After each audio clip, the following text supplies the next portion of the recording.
Hola a todos, hoy tenemos tres invitados muy importantes. Héctor, Hola Diana, muchísimas gracias por la invitación. tenemos también a Iván Hola Diana, buenos días, gracias por tocar la invitación. y tenemos también a Juliana. Hola Diana, muchas gracias por la invitación. Bueno, ya entrando, como lo había dicho en la anterior parte, pues entrando más en un contexto general, pues había explicado pues también que la Constitución crea una estructura de ordenamiento jurídico fundamental que organiza la vida del Estado y la comunidad que habita en su territorio, pues que no solamente era un documento jurídico, sino también un esfuerzo vital, que, que pues también encara una colección de creencias, normas, propósito para que viven en el presente y provenir de la comunidad, que también es una herramienta de gobernanza, ya que determina la configuración del poder gubernamental, la controla la interacción entre entidades y especifica los derechos y obligaciones de la garantía de los habitantes. Entonces pues de ahí pues su merced, doctora Diana, pues me tocaría pues explicar lo que son las funciones. Bueno, de acuerdo con Rod Hess, la Constitución cumple con tres grandes funciones. La primera es una función de consolidación que permite la unidad política del Estado, el ordenamiento jurídico que integra en el proceso de formación y conservación del cuerpo político. La segunda es la función de organización, la cual delimita competencias y responsabilidades de los órganos del Estado, las relaciones entre las autoridades políticas, entre estas y los ciudadanos. Y la tercera es una función de rectoría, el cual es el rumbo histórico de los principios rectores de la vida estatal y no estatal del territorio. Entonces, la Constitución no solo organiza el Estado, sino también la comunidad como tal, y además señala tres tipos de operacionalidad. Entonces, todo esto impregna todo el sistema jurídico y asimismo moldea la realidad social y establece los principios y valores que unifican la ética y la acción gubernamental. Bueno, miren que con respecto a la supremacía de la Constitución, podemos ver que gracias a su soberanía, la Constitución se sitúa en la cima de la pirámide jurídica. Esto implica que es la fuente y el fundamento de todas las normas del Estado y que no se puede permitir ninguna otra contradicción, ya sea formal o sustancial, contra ella. Por otra parte, la Constitución no solo tiene una superioridad jurídica, sino también política. Esta organiza el poder, legitima la autoridad y actúa como guía tanto para los gobernantes como para los ciudadanos. Entonces, con esto, cualquier acto o norma que contradiga el texto o el espíritu de la Constitución se considera nulo sin efectos jurídicos. En conclusión, podemos decir que la Constitución tiene una prioridad sobre absolutamente todas las normas del ordenamiento jurídico. Exactamente, doctora Juliana, pero aportando una parte que me llamó la atención, que tú dices que la Constitución está en la cima de la jerarquía, pues podemos llamar directamente a la pirámide de Kelsen, que dice que la Constitución está en la cima como norma de normas. Independientemente, ahí siguen lo que son sus leyes, sus reglamentos, testamentos y contratos, o también con sus sentencias. La teoría de Kelsen sobre la pirámide normativa, donde cada norma es inferior, depende que cada norma superior, siendo la Constitución la que ostenta el rasgo más alto. Bueno, pero para resumir un poco sobre el capítulo 7, pues vemos que refuerza la supremacía constitucional y que no solamente es un principio jurídico, sino la condición que permite la existencia coherente del Estado y del derecho. Bueno, en cuanto a la Constitución, tal como la conocemos hoy, no siempre ha existido, más sin embargo, en la antigüedad no había un documento que organizara el poder público y es por ello que las civilizaciones como Grecia y Roma tenían leyes fundamentales, pero no constituciones escritas. Fue en el siglo XVIII, con las revoluciones americana y francesa, que surgieron las primeras constituciones modernas, como la de los Estados Unidos en 1787, que marcaron el inicio del concepto de una constitución formal escrita. Claro, mi estimada doctora Diana, debemos tener en cuenta principalmente que la palabra constitución viene de los hebreos. Los hebreos como concepto de una norma suprema, o como ellos también la denominaban, una voluntad divina de gobernantes. También nos dirigimos un poco hacia la Grecia filosófica, así reconocía uno de sus filósofos más reconocidos, como lo fue Aristóteles, el cual decía que la Constitución se organizó como un orden material del Estado, o como él lo reconocía, una politefa. Yo quiero complementar algo de lo que tú estás diciendo, Iván, y es que también debemos recordar el periodo del Imperio Romano, la Constitución como parte del Status Republicar, la cual se asociaba a la estructura estatal y a las decisiones del emperador. Bueno, aquí ya le damos inicio a la etapa de la Edad Media, en la cual encontramos con la Lex Terrae, la cual está basada en la idea de que la tierra pertenecía a un señor feudal, quien a su vez pues también cedía esta tierra a los vasallos para que la usaran y para pues el gobierno.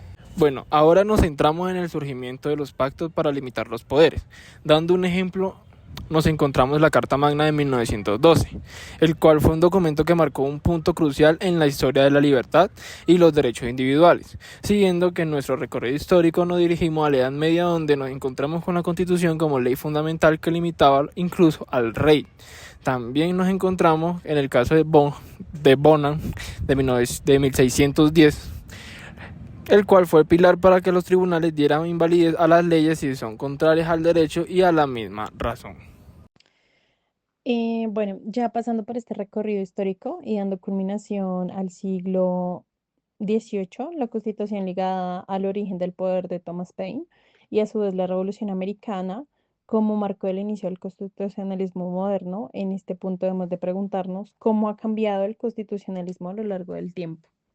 Claro, mi estimada doctora Diana, el constitucionalismo clásico, o también conocido como constitucionalismo inicial, se sitió contra el absolutismo monárquico y a su vez también se va a basar en un racionalismo del poder político y la supremacía de la ley, la cual fue como la musa de las revoluciones inglesas, de la revolución americana y de la revolución francesa. También nos encontramos un tipo de características principales como el reconocimiento de los derechos civiles y políticos, también sobre la soberanía popular y una democracia liberal y una ciudadanía restringida.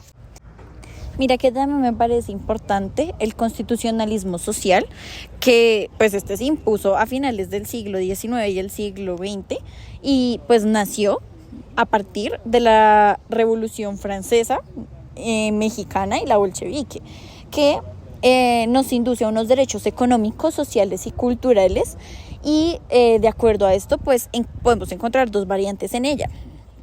Viene siendo la variante democrática, la cual dignifica el trabajo, solidaridad y justicia social, y la variante autoritaria, la cual maneja una corporación marxista y leninista, enmarcada en una subordinación del individuo al Estado. Además de esto, un centralismo político y un control por partido único. Bueno, entrando pues en el constitucionalismo contemporáneo, esa etapa fue el resultado de la Segunda Guerra Mundial y por la caída del muro de Berlín, por la cual va a promover mucha más democracia, por decirlo así, no sé si está mal dicho, y derechos humanos. También encontramos una característica como la Constitución como norma suprema y de una aplicación directa, su creación de órganos de control no político, cesión de soberanía y organismo internacional. En este orden de ideas, yo sé que Juliana se ha encargado de revisar la parte de la estructura, contenido y tipología de la Constitución. Entonces, siendo así, quisiera saber cuál es esa estructura. Gracias, Diana, por esta pregunta. Efectivamente, me he dedicado a estudiar sobre este tema. Bueno, quiero explicarte que la doctrina del derecho constitucional nos muestra cómo un texto básico debe estar dividido en 5 partes importantes, las cuales son el preámbulo, la parte dogmática y orgánica, la forma garantista, económica y de revisión, y el apéndice. En primer lugar, en el preámbulo podemos encontrar las bases de legitimidad histórica, social y política del Estado. Es básicamente eso. Estas bases nos muestran las diferentes creencias del pueblo y cuáles son sus aspiraciones. Nicolás Pérez Serrano, en el Tratado del Derecho Político, nos da una definición que desde mi perspectiva, Diana, es bastante adecuada. Él nos dice que es una fórmula solemne de introducción que enuncia de manera resumida quién hace la Constitución y en qué fines se encamina. Eso es básicamente el preámbulo. Pero pues también es importante que sepas que el preámbulo no tiene algún carácter normativo, la verdad. Es decir, no es una imposición. Pero sí es importante recalcar que de él se desprenden distintos valores y principios fundamentales, los cuales sí son base para la creación de las diferentes leyes pues, que rigen nuestro país. O pues, ¿qué opinas tú, Iván? Pues estoy totalmente de acuerdo con Juliana, pero sí me gustaría agregar algo. Es importante, el preámbulo tiene dos aspectos a considerar. Como lo explica Jorge de Esteban, tiene un carácter explícito de cara al pasado y un carácter declarativo y la cara del futuro. El explícito es como la justificación de la creación del nuevo mandato y el contrapeso que lo hace el mandato anterior, y el declaratorio son los objetivos que se busca alcanzar de un nuevo mandato. Exacto, estoy de acuerdo. Juli, súper bien, entiendo. Bueno, Juliana, tú mencionaste en el principio también la parte dogmática y la parte orgánica. ¿Sobre qué tratan estas dos partes? Y mira, la parte dogmática hace referencia a las obligaciones y derechos de los ciudadanos y la parte orgánica hace referencia al Estado y su organización. Es decir, podemos ver pues que la parte dogmática establece principios fundamentales como lo son la soberanía, la justicia, la democracia y también las diferentes garantías o los derechos a los que nosotros pues tenemos acceso, como sería en este caso la salud, la educación, la libertad, pues entre otros. Por otra parte, podemos ver que la parte orgánica, la parte dogmática, qué pena, puede ser percibida como supraordinante, coordinante o subordinada con relación a la parte orgánica. Ok, ¿a qué te refieres con ese supraordinante, coordinante o subordinado? Cuando nos referimos a supraordinante, buscamos que, se busca que la persona humana sea el fin supremo y la parte orgánica pues debe asegurar este objetivo. En la parte coordinante pues se supone que se protegen los derechos fundamentales y los legisladores deben alinearse con ellos, sí. Y en la parte subordinada se centra que los principios son declaraciones generales que el legislador puede interpretar de manera libre. O sea que la parte dogmática puede ser un principio fundamental, una guía para la legislación o una referencia flexible para el legislador. Exactamente. Pero te voy a seguir explicando. La parte orgánica regula la consolidación del Estado, las reglas para el funcionamiento de los diferentes organismos y asimismo sus competencias. Podemos ver que en la parte orgánica pues hay que regular 3 áreas importantes. La primera sería el funcionamiento de los órganos de poder. La segunda, la forma de gobierno, o sea, si es una monarquía, una república o un parlamento. Y las diferentes formas de Estado. En Colombia, ¿qué forma de gobierno tenemos? Pues Diana, para aportar un poquito sobre el punto de que comenta Juliana, pues yo podría decir que pues en Colombia es, independientemente que seamos una república o presidencialismo, que se podría decir así, Digo eso porque siento que no hay división de poderes entre los gobernantes que son elegidos por el pueblo y pues no hay monarquía ni cargos hereditarios. Se podría decir que el presidente de la república es el jefe de estado, jefe de gobierno y es la máxima autoridad administrativa.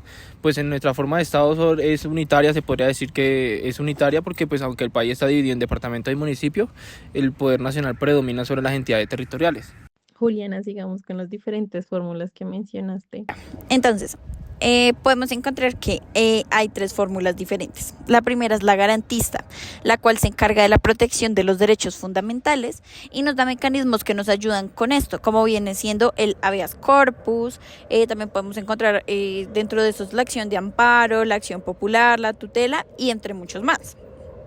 Pongamos un ejemplo, con la acción de tutela, que es uno de los mecanismos más representantes del modelo garantista. Este es un recurso legal que cualquier persona puede usar cuando considere que se están violando sus derechos fundamentales y puede interponerlo ante cualquier juez en cualquier momento, incluso pues no es necesario que sea por medio de un abogado. Imagina que una persona no le entregaron un medicamento vital porque su EPS no lo tiene cubierto. Esa persona puede presentar una acción de tutela y el juez, en un plazo de 10 días, debe ordenar a la EPS que se entregue el medicamento protegiendo el derecho a la salud y a la vida. Bueno, la segunda fórmula que podemos encontrar es la económica, la cual hace referencia a principios y normas destinadas a fijar una ordenación económica, hablando específicamente de la protección, distribución y consumo pues, de los bienes y servicios. En Colombia podemos ver que pues, por medio de esta forma buscamos un equilibrio entre libertad de mercado y justicia, lo que se vendría conociendo como un modelo mixto o social de mercado. Claro, Juli, un claro ejemplo que podríamos destacar sería la salud y la educación. Exacto. ¿Y por qué, doctor? ¿Cómo aplicaría eso acaso? Claro, mi estimado Héctor, un gran ejemplo podría ser el servicio de salud, el cual el acceso al servicio médico está regulado directamente por un sistema. Asimismo nos garantiza el derecho a todos a una salud. También podemos encontrar el ejemplo de las personas que no tienen cómo pagar un servicio de salud, el cual está directamente administrado o subsidiado directamente por el gobierno. ¿Y en la educación cómo aplicaría, mi estimado doctor Iván? Claro, mi estimado doctor Héctor, encontramos también colegios y universidades privadas con la mínima libertad para definir sus modelos educativos, pues claramente respetando los estándares mínimos que garantiza el Estado para un acceso gratuito a la educación básica y media. Héctor, no sé si te acuerdas del programa Serpi lo Paga. Sí, me acuerdo más o menos. Exactamente, lastimosamente ese programa dejó de existir, aunque se puede decir que su reemplazo, no sé si lo conoce, fue la generación E. Estos programas facilitan la integración a la educación superior a personas que saquen un puntaje mayor o igual al establecido por el sistema de evaluación y asimismo para asimismo estudiar en las universidades privadas. O sea que en ambos casos el Estado corrige las desigualdades para que los derechos sociales no dependan del dinero. Exactamente, Diana. Y bueno, pues también por último está el de revisión, que nos da la ruta a seguir para promover las reformas del texto constitucional. Es decir, es el mecanismo donde se revisan las diferentes leyes y normas. Y pues además de esto se observa si éstas se ajustan a la Constitución. En Colombia esta fórmula la ejerce la Corte Constitucional. De esto también pues podríamos poner un ejemplo. Como es, si el Congreso aprueba una ley que limita el derecho a la protesta, cualquier ciudadano puede demandar esta ley por inconstitucionalidad. Entonces, la Corte Constitucional revisa la norma y si encuentra que esta norma vulnera derechos o principios fundamentales, la declara inasequible, o sea, la declara inválida. El apéndice está conformado por cláusulas complementarias, también por reglas interpretativas, por la derogación expresa de normas infraconstitucionales, de disposiciones finales y de fecha de entrada en vigencia hasta la ratificación de los tratados internacionales. Pero pues mira que es importante saber que no todas las constituciones tienen apéndice y su existencia pues también depende de la estructura y los detalles de cada texto constitucional. En el caso de Colombia no hay un apéndice formal, pero sí se pueden encontrar los tratados internacionales, leyes estatutarias y reformas de la Constitución. En otros países, un apéndice constitucional podría contener anexos con interpretaciones adicionales o pactos internacionales que no están directamente integrados en el cuerpo principal de la Constitución. Bueno, las normas constitucionales son reglas fundamentales que organizan el poder y protegen los derechos de las personas en un Estado.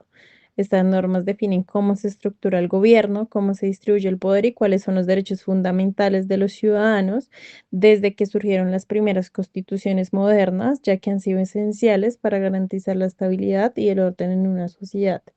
En mi opinión, son la base de cualquier sistema democrático, ya que aseguran que el poder no sea arbitrario y que los derechos de las personas sean respetados. Miren que sí, las normas constitucionales tienen varias clasificaciones.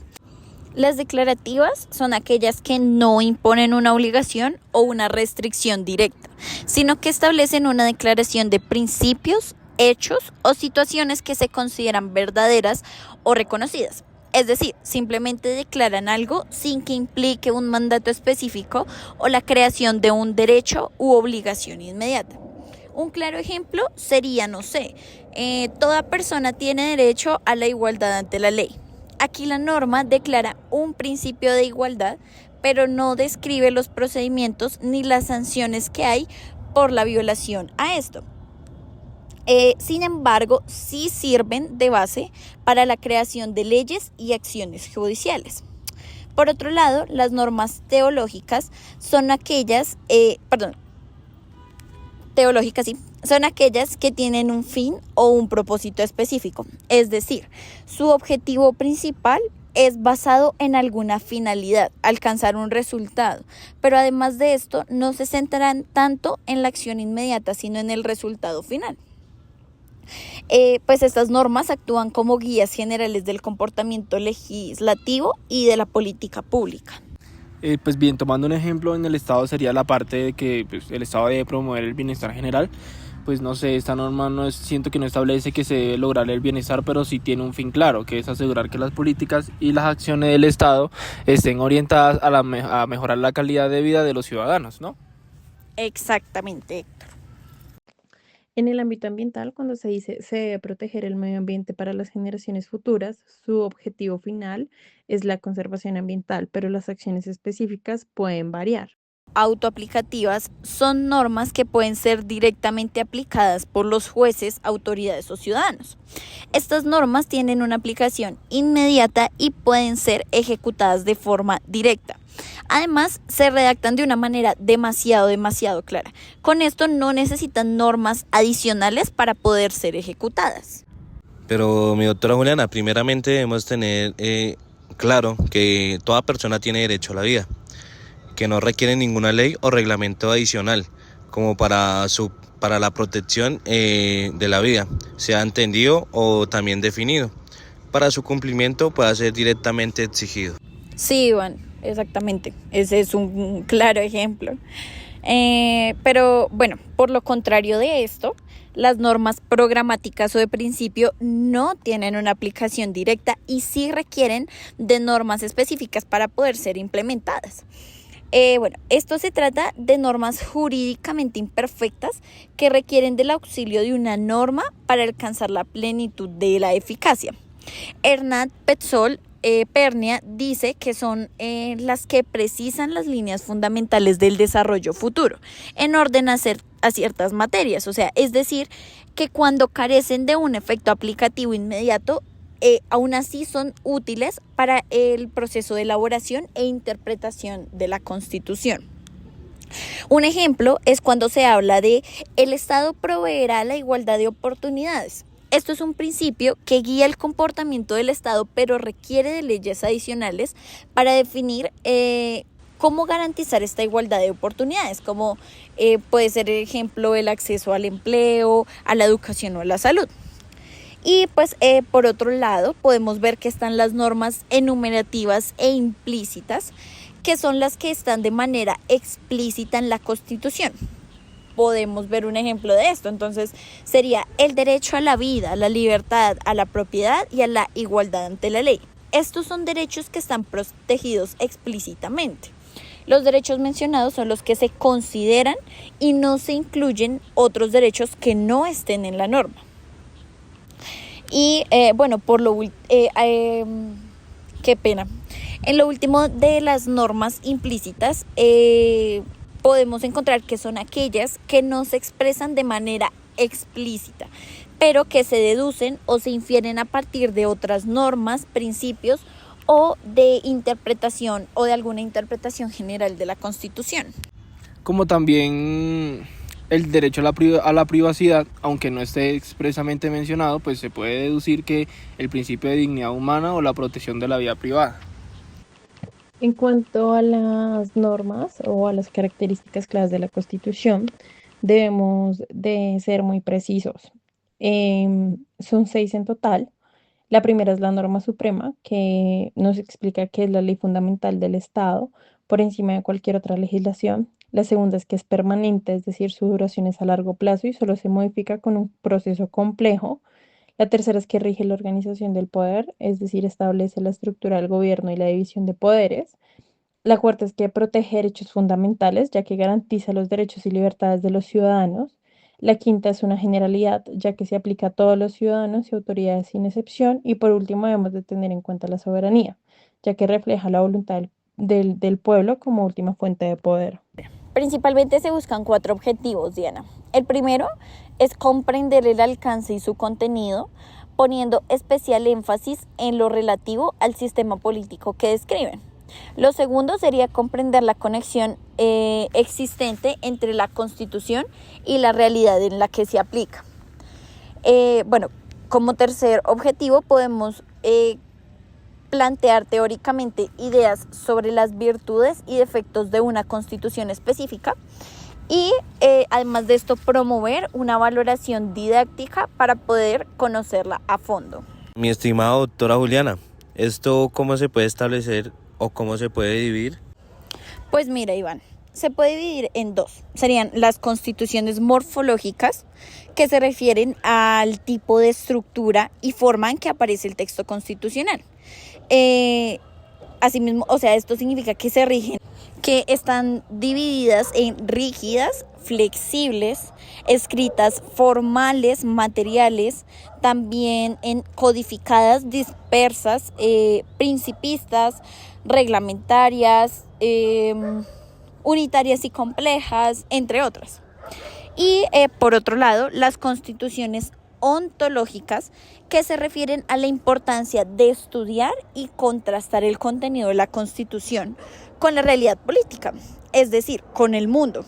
Estas, en estas se pueden encontrar constituciones originarias, normativas, nominales y semánticas. Gracias, Juliana. Vamos a dejar por ahora esas divisiones en pausa. Yo quiero saber algo de acuerdo a lo que hemos hablado hasta ahora, desde su perspectiva, ¿cuál es el contenido que debe incluir la Constitución? Pues yo opino, además de lo que dice Juli, que debemos tener establecido cómo se organiza y cómo funciona el poder estatal.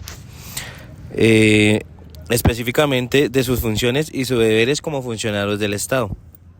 También contando la relación del gobernante, asimismo gobernando, donde se fijan los derechos y las garantías de todos los gobernantes, independientemente de su ideología o su guía de sistemas. Pues bueno, entrando en un contexto más general, podríamos decir que la Constitución es como la estructura del ordenamiento jurídico fundamental, pues, que organiza la vida del Estado y la comunidad que habita en su territorio. No solo es un documento jurídico, sino también es un esfuerzo vital, por decirlo así, pues que encarga una colección de creencias, normas, propósitos, quien guían el presente y el porvenir de la comunidad, más que todo. También podemos decir que pues la Constitución es una herramienta de gobernanza, ya que determina la configuración del poder gubernamental y controla las interacciones entre entidades y especifica los derechos, pues, obligaciones y garantías de los habitantes. Estamos totalmente de acuerdo. Sí, estamos de acuerdo. Yo realmente opino que una constitución cobra verdadero sentido cuando sus operadores, como los legisladores o magistrados, se comprometen a cumplirla. Para esto se debe crear leyes y normas que aseguren su funcionamiento, pero todo realmente se trata de que los operadores deben mostrar lealtad y fidelidad a los principios constitucionales. Este esfuerzo es esencial para establecer la constitucionalidad. Sí, Diana, eso es demasiado cierto, porque los funcionarios de los diferentes organismos del Estado, pues son los que pueden lograr que la Constitución se cumpla, tanto nosotros como abogados, como los fiscales, los jueces, magistrados, entre otros. Néstor Pedro dice que el texto constitucional es un documento destinado a regular la vida de toda la comunidad en sus aspectos fundacionales. Dice que tiene vocación de difusión y de futuridad. Pero para que esto sea así, se deben cumplir 2 reglas técnicas: la regla de la plenitud sociológica política y las reglas del lenguaje y del estilo. En la parte sociológica encontramos que las normas constitucionales deben reflejar historia y las preocupaciones sociales actuales, asegurando pues que sean prácticas y relevantes para la vida. Además, estas normas deben ser creadas a través de un consenso para equilibrar los intereses diversos en juego. Para esto es importante la comprensión global de la materia legislable y la percepción de la adaptación y la necesidad de la realización. Bueno, a mí me parece que es mucho más importante dar prelación a la regla del lenguaje y del estilo. ¿Por qué? Porque pues yo considero que el lenguaje en la Constitución es demasiado importante, ya que debe ser claro y comprensible tanto para los legisladores como para los ciudadanos. La idea es evitar expresiones oscuras o ambiguas, o muy complejas de comprender, a menos de que sea de suma importancia emplear tecnicismos, que se supone que el lenguaje constitucional debe dividirse en tres puntos, o sea, primero como el descriptivo, que es el que define los hechos y eventos constitucionales y buscando informar sobre una realidad. El segundo, que es el expresivo, donde que expone sentimientos que vinculan a la comunidad política, y el directivo como último punto, promoviendo comportamientos activos o pasivos dentro de la comunidad política. Estoy de acuerdo totalmente con el doctor Héctor. A mí realmente me parece que ambos aspectos son bastante importantes para la parte técnica de las constituciones. Bueno, ya para cerrar, tengo una última pregunta. ¿Cuándo o cómo se da la suspensión de extinción de una constitución? ¿Es posible que esto pase? Sí, Diana, mira que sí es posible. La extinción de una constitución se puede dar en 3 casos. La autoabrogación, que se puede decir que es una autoextinción, como por ejemplo, que se determina dentro del texto de la constitución que nosotros tenemos actualmente, que pierde su vigencia en el momento en el que se redacte una nueva constitución. También está la abrogación expresa, que se da cuando un nuevo texto constitucional indica que con esta creación se abroga la anterior constitución. Y por último, la abrogación táctica, que significa que en lugar de revocarla de manera formal y explícita, la norma queda eliminada debido a la creación de una nueva ley o norma que establece disposiciones incompatibles con la que está en vigencia. En otras palabras, esto sucede cuando la nueva legislación contradice la anterior, lo que hace que esta última pierda su vigencia. Pero mi doctora Diana, debemos tener en cuenta que la suspensión se puede dar de una manera parcial o total. De esta manera podemos identificar que la manera parcial podría ser cuando, un ejemplo, acá en Colombia, el presidente declara un estado de conmoción, lo que hace que la Constitución actúe de una manera suplementaria, o ya cuando una manera total es porque se realizó un nuevo texto constitucional que va a reemplazar completamente el anterior contexto constitucional.